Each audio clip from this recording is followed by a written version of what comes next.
welcome to my bookshelf, and today I will be reviewing Before I Fall by Lauren Oliver. If you don't know, this book is basically a high school version of Groundhog's Day. Our main character, Sam Kingston, is forced to relive this same day over and over again, though this is a bit darker than Groundhog's Day in the sense that she's reliving the day that she dies. So definitely a lot of dark themes in here, which I personally find very interesting. I really do enjoy this premise a lot, but I gave it about 3 out of 5 stars. I did have a lot of problems with it. Just right off the bat, I honestly didn't like any of the characters except for Kent. And Kent, if you don't know, he was a childhood friend of our main character Sam, but they lost touch when Sam became popular and Kent remained his normal self and was deemed not cool enough. So it doesn't seem like he's directly bullied as far as that we can tell, but he's definitely not popular, and so he's definitely not part of the it crowd and definitely not someone that popular Sam is going to associate with. But despite all that, Kent is still madly in love with Sam, which is one of my main problems with Kent. Really my only problem with Kent, because other than that, he's actually the only decent human being that we see. He is just so sweet and so nice, and he does these really nice things for Sam, even though Sam is clearly mean to him on a regular basis. I get that Kent and her have some history together, but it was a long time ago, and Sam has changed for the worse and has become someone that I don't think that Kent even really likes, but yet he still has this obsession over her. I know that he wants to be her hero someday because she was nice to him when they were younger, but to me, I just feel like after a while you need to just kind of give up. I just feel like he's held on to it way too long. I mean, I get the sense that they stopped being friends like a long time ago, but yet he's still obsessed with her. He could do so much better than Sam, and it really just breaks my heart that he's so obsessed with her. So I know I've been ranting on Sam, but she does get bearable about halfway through this book. She kind of starts to become a likable person, and she starts to finally change. And honestly, Sam does a 180. Like in the beginning of this book, she is this stuck-up, obnoxious, popular girl, just like all of her popular friends. And actually, what makes Sam even worse to me than her popular friends is that Sam used to be the one that was bullied by these girls who were not her best friends. But now that they've decided to include her as a friend, she's just okay with now bullying other people. To me, I just have a harder time being okay with that because she has been on the other side of that and she knows what it's like to be bullied, but yet she's going to bully other people? And I also understand that a lot of times those things happen because of peer pressure, and I do realize that's probably what was happening with her, but she has become to this point just a mean girl herself. There are a lot of scenes where she is not around any of her friends, but yet she is very cruel to her classmates, and that is not okay. So that just right away made me not like her, and it wasn't until literally halfway through the book that I started to actually enjoy her character because she finally started to change into a likable, decent human being. And another point kind of similar to that. So Sam is now best friends with these girls that used to bully her, and she's also now dating this guy who humiliated her, embarrassed her in front of everyone in the cafeteria back in 6th grade. I guess Sam asked him out and he said in front of everyone that she was too big of a dork for him to actually go out with her. That is just one of many reasons why Rob, this guy, is a horrible, terrible person and why Sam should not be dating him, and I honestly don't understand why she is. Now, admittedly, Rob is Sam's like childhood crush. She's always had this thing for him, and now that she's actually dating him, she's super excited. But I feel like that kind of feeling wears off pretty quickly once you start to see him as being the jerk that he is. Sam even admits, like, right off the bat, that he's a terrible kisser, and she can't stand it. And that one time when they were making out, she opened her eyes to look at him, and his eyes were open, not looking at her, just looking at the wall behind them. Just things like that are like, really? And that's just like the tip of the iceberg. I mean, I could not stand Rob, and I really didn't understand why Sam liked him still and why they were going out, and and why, on top of all this stuff, Sam wanted to have sex with them. And what also really bothered me is that Sam wanted to have sex with them not because she wants to like further the relationship or because she feels like she finally loves him and this is some kind of act of love, but she just wants to get it over with. She doesn't want to be a virgin anymore, and she doesn't want to be afraid of sex anymore, so might as well just do it. And even though her friends can tell that she's kind of insecure about having sex and is kind of worried about it, they keep just pushing her to just do it and get it over with so she won't be so insecure anymore, and it'll be great once you do that. And once you guys have sex, that's when he'll tell you that he loves you. You know, no big deal. And just thinking, like, what terrible friends. There's a lot of instances that really prove just how terrible of friends they are, just as friends. And that's just one of them. They're not really listening to her, and they're just pressuring her to have sex when she clearly is not ready. And another thing that really just proved how terrible of friends they were, there was a line in there when we're just reading her inner thoughts, and she's talking about how close they all are as friends. We're the closest you could be. But you know, there's still some things that no matter how close you are, you can't actually talk about. And I was thinking, excuse me, but I'm pretty sure that's what defines a best friend versus just a friend. They're the person that you can talk to about anything and everything that's going on in your life. It really, to me, honestly, doesn't matter how often you see them, as long as that you have these important conversations. There's someone that you can confide in no matter what. And that's just directly said that they don't do. These best friends don't talk about anything that actually matters. And as best friends, their job is to not talk about those things, because that's what best friends do. They cover up your secrets for you, and they don't even need to know themselves. It's just craziness, and I really hope that people don't think that that's what best friends are, because that is so not true. So, I just could not stand these characters because they're just terrible examples in every sense of the word. They're terrible people, they're terrible students, they're terrible friends to each other. I couldn't stand them, and I'm realizing more and more that I'm a character-driven person. I need the book to have good characters in it. I would say that the side characters are very flat and two-dimensional. So one more thing I would like to just say before I jump into spoilers is that these characters are just so flat and two-dimensional. Like, some of them didn't even need to be there, to be honest. And in fact, even in our main friend group, Sam is our main character and our protagonist. Lindsay is basically the leader and the meanest one. And then there's these two others, Elodie and Allie.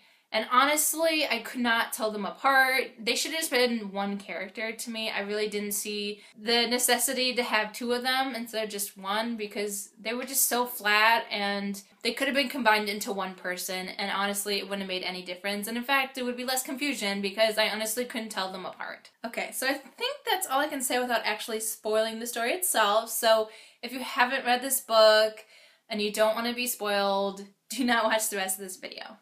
I guess I just want to talk about, I think it was either day 3 or day 4, when Sam goes through her rebellious phase, which to me was just so obnoxious to read. This was like the height of my disenjoyment with this book, and where I honestly considered not finishing this book because I was losing hope that this book would ever actually get to be enjoyable for me to read. Sam makes so many stupid choices in this day, and it really just came out of nowhere because the day before she was her normal, stuck-up, popular self, but for her, rather normal, and then she wakes up and she is just this new person, and it's not a good person. It's an even worse person. Like, I didn't like her already, and now she's become worse. I didn't even know that was possible, but it is, and this happened for an entire day. And it was just so annoying to read. I just could not stand it.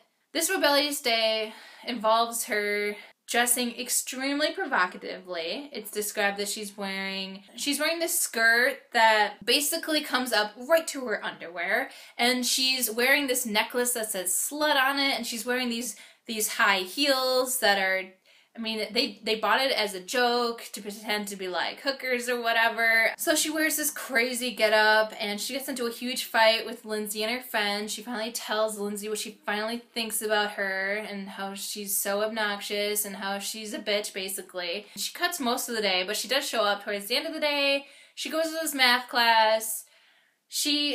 Oh, this scene. Sam has always been very flirtatious with this teacher, just like verbally. She'll just say a comment that's somewhat inappropriate, but I feel like before this day, it's not like too far. It isn't inappropriate, and I do think that as the teacher, he should have reprimanded her way before this, but he just he encourages it by like winking, but he never like directly says anything like in reply to it. He always just moves on to what he's actually trying to teach the class. So not necessarily the best way to handle it, but not the worst. I don't know. I didn't really get the vibe that this teacher was a complete perv as of yet. But yeah, this day, of course, Sam doesn't care about anything anymore. So she just lays on the flirtation, and it is so hard to read. I just rolled my eyes the whole time, and it was just so cringy. I mean, and the text itself makes it seem like this teacher is annoyed and almost like tired and worn out by this whole exchange that they have. It in no way seems to imply that he's enjoying this at all or is getting off on it or any of that. And he actually reprimands her. Just stop this talk and we need to just discuss this after class, okay?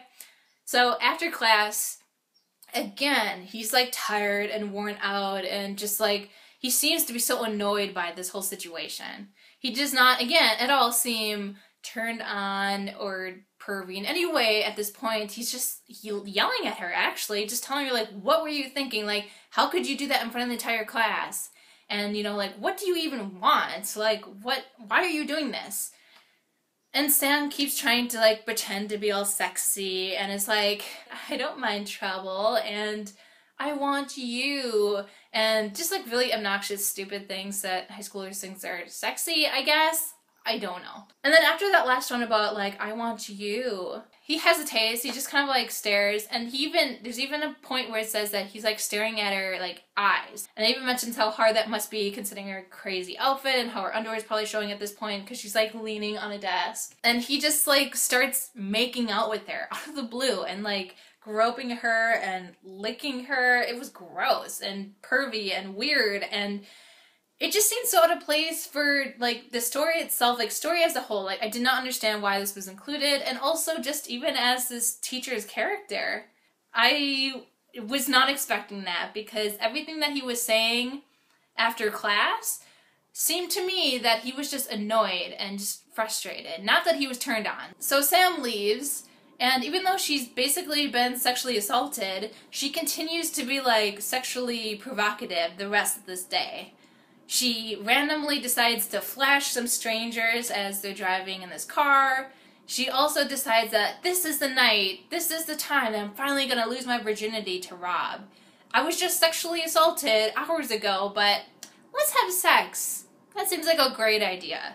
And that to me, I just feel like Lauren Oliver didn't really think this through. I mean, I'm sorry, but if you've been sexually assaulted in any kind of way, I don't think that sex is going to be the first thing that you're going to turn to later that day. And even just hours later, I just feel like that's so inappropriate. I don't think that that's how victims of sexual assault, I don't think that's something that they would do. And in fact, I would imagine that they would have a little bit of an aversion to sex, at least for the immediate future. It just seemed so bizarre to me. Ugh. And she's our main character, and this is about halfway through the book, and I think towards the end of the day, she kind of makes a breakthrough and talks about how she doesn't feel like a whole person. Even before the accident, she feels so, I guess, hollow inside, and she's finally actually opening up to another person, and thankfully it's Kent. And I say that because Kent is probably the only person that's actually going to say the right thing to her instead of just brushing her off. And he says the sweetest thing. Kent's like, Sam, you don't need to be fixed. Like, you're not broken. I love that. That's so sweet. But moving on to actually what the story is about, you find out that this car accident happened because this character Juliet, who's been bullied really, really hard by mainly Lindsay, but also just these group of popular girls, really bad for years. And so Juliet commits suicide by throwing herself in front of this car.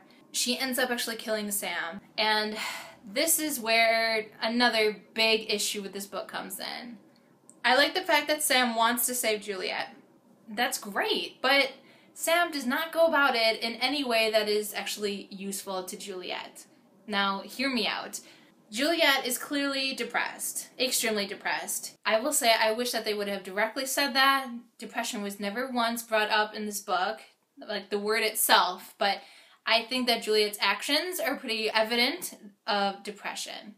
And what I mean by that is that Sam tries to basically talk her out of it. It talks about how Juliet isn't actually listening to Sam, about how nothing she actually says gets through to her, that she twists everything that she says around, that she just has all this hopelessness, that she just isn't able to see the world as it truly is, and she also isn't able to see past the present moment. These are all pretty distinct signs, I think, of depression. And I do think that's somewhat true to life, and I do appreciate that. But Sam is in a unique situation. She knows exactly what Juliet's going to do, and she also has an infinite amount of time to actually deal with it. But Sam's solution is to sacrifice herself, to push Juliet out of the way and get hit by the car herself. Now again, sacrificing yourself for someone else is kind of beautiful in a lot of ways, but I think we have to remember where Juliet is. She's extremely depressed, hence why she jumped in front of a car. A person who's not experiencing depression would see your act of self-sacrifice, of giving your own life to save theirs. You know, that might renew their sense of purpose and meaning in life and, you know, really just confidence to just continue their life and to realize that it's worth living because someone else gave up their own life to save yours. But remember, Juliet's extremely depressed. Depressed people are able to take any kind of counter evidence to whatever they're thinking and feeling and twist it to match what they are thinking and feeling. So I really don't know how Juliet's going to respond. It might snap her out of it, but it also might not. She might use this somehow and to fuel to why she really should be dead and why she really should just continue to kill herself. We don't know. And I know it's this big epic gesture of sacrifice, but we have to remember that Juliet's not in the state of mind to really appreciate what she did for her. We can't just assume that that's going to snap her out of it. It might not. And because Sam has all of this time, I really don't understand why she didn't actually go through the proper methods of dealing with the situation. She just takes it upon herself. Like, I, Sam, need to save Juliet. I can't ask anyone else for help. I can't look to her parents or her family or her sister. I can't even talk to her before the party. No, that would be too easy. That would be too practical. No, I have to last minute jump in front of the car. And also leave no note or anything explaining what happened or why you jumped in front of a car to save Juliet. No one else understands this. Everyone else is going to assume that Sam just committed suicide and Juliet was there to watch. I don't think that she understands this scene that she has left behind. I just don't understand why she didn't explain what was going on to anyone. She never once even attempts to. She just instantly assumes everyone is going to think she's crazy and not going to believe her, which might be true, but again, I think that this would be a good moment to write a note, to explain what was going on. And also, she has a lot of things on her side that she can actually prove that this is true. She can more or less tell the future this day. She can tell you what's going to happen, but she doesn't use that to her advantage whatsoever. She just does her act of sacrifice without telling anyone anything. And honestly, I don't think that this is helping in any kind of long-term situation. I don't know if Juliet is going to get the help she needs because Sam, the only one that really seems to truly understand where Juliet is at, didn't tell anyone. Didn't go to the authorities, didn't go to any professionals who are trained to deal with someone trying to commit suicide. Nope, she takes it upon herself to just kill herself instead. I really just don't see how this is a good resolution to this book. And as a reader, it doesn't leave me with anything to go off of. I don't know how I'm supposed to react to someone who's experiencing depression. The only thing I can really take out of this is don't bully people, which is a good message, but I feel like this book could have done so much more, and it doesn't. It brings up this really difficult issue of suicide, but I don't think it gives you any good resolution on how to actually practically deal with it in real life. And that to me is a huge problem. So I'm realizing that the more I talk about this, the more I don't like this book. I originally gave it 3 stars, but I'm thinking about maybe changing it to 2. There's a lot more wrong with this book than I think I fully realized when I started talking about this. As kind of a wrap up, it was a really interesting premise, but I really did not like the execution of it. There were some parts that were somewhat enjoyable to read, but I will say that overall, I don't know. There's just so much more that this book could have been and could have done that it didn't do. And I really didn't like the characters, and so I was just hoping for a lot more, and it did not meet my expectations at all. I was really excited about this premise, and it really just fell flat to me. Alright, so that was my review of Before I Fall by Lauren Oliver. Thank you for watching this video. Thank you for putting up with my rant. And until next time.